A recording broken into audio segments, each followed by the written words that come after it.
तुर्की में 6 फरवरी को आए भीषण भूकंप के बाद से लापता एक भारतीय नागरिक उस होटल के मलबे में मृत पाए गए जहां वो ठहरे हुए थे। उत्तराखंड के पौड़ी जिले के रहने वाले और बेंगलुरु की एक कंपनी के लिए काम करने वाले विजय कुमार गौड़ एक आधिकारिक काम से तुर्की गए हुए थे।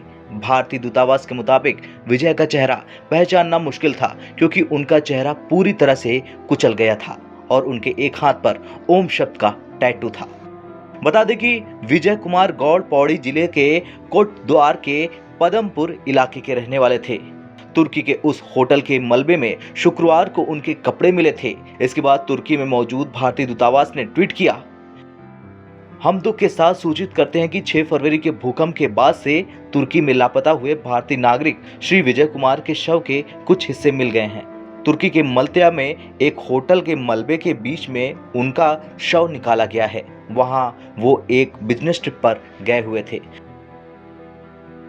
विजय गौड़ की पत्नी और बेटे इतने दिनों से दुख में थे। वे डरे हुए थे कि कहीं इस भूकंप की तबाही में विजय के साथ कुछ बुरा ना हुआ हो। लेकिन सर्च ऑपरेशन के 5वें दिन परिवार को वही खबर मिली जिसे कि वो सुनना नहीं चाहते थे। बता दें कि विजय के पार्थिव शरीर को पहले इस्तांबुल और फिर दिल्ली ले जाया जाएगा। भारतीय दूतावास के अधिकारियों के हवाले से पारिवारिक सूत्रों ने बताया कि उनके पार्थिव शरीर को कोटद्वार पहुंचने में 3 दिन लग सकता है।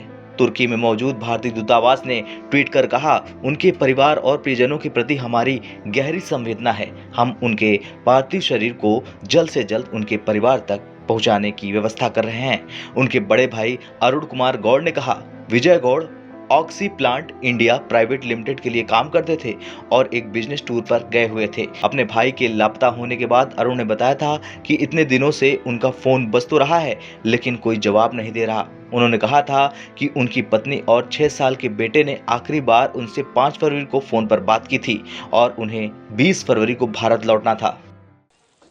कोई आइडेंटिफिकेशन मांग रहे थे कि अभी मेरे ख्याल से बॉडीज मिली थी जो सुबह में, वो कंफर्मेशन चाह रहे थे कि कोई टैटू मतलब निशान वगैरह हाथ में पैर में कुछ। यहाँ से बताया गया ऐसा ऐसा टैटू है हाथ में लेफ्ट हैंड में। तो उसके बाद उन्होंने कंफर्मेशन दिया कि हाँ ऐसा ऐसा हुआ है। कंफर्मेशन मिला वहाँ से कि हमारे विजय भाई नहीं रहे।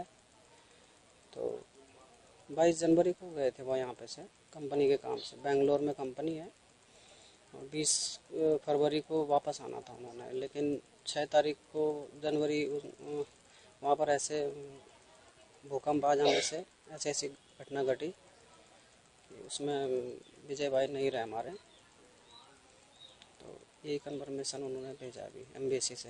विदेश मंत्रालय ने कहा था कि भूकंप के बाद एक भारतीय लापता है और 10 अन्य फंसे हुए हैं लेकिन दूर दराज के इलाके में सुरक्षित हैं। अधिकारियों के अनुसार तुर्की में रहने वाले भारतीयों की संख्या लगभग 3000 थी, जिनमें से लगभग 1800 इस्तांबुल और उसके आसपास रहते हैं जबकि 250 अंकारा में और बाकी पूरे देश में फैले हुए हैं। जिस होटल में विजय गौड़ ठहरे हुए थे वो 6 फरवरी की सुबह ढह गया जब 7.8 तीव्रता का भूकंप तुर्की में आया और मौत और विनाश के निशान छोड़ गया।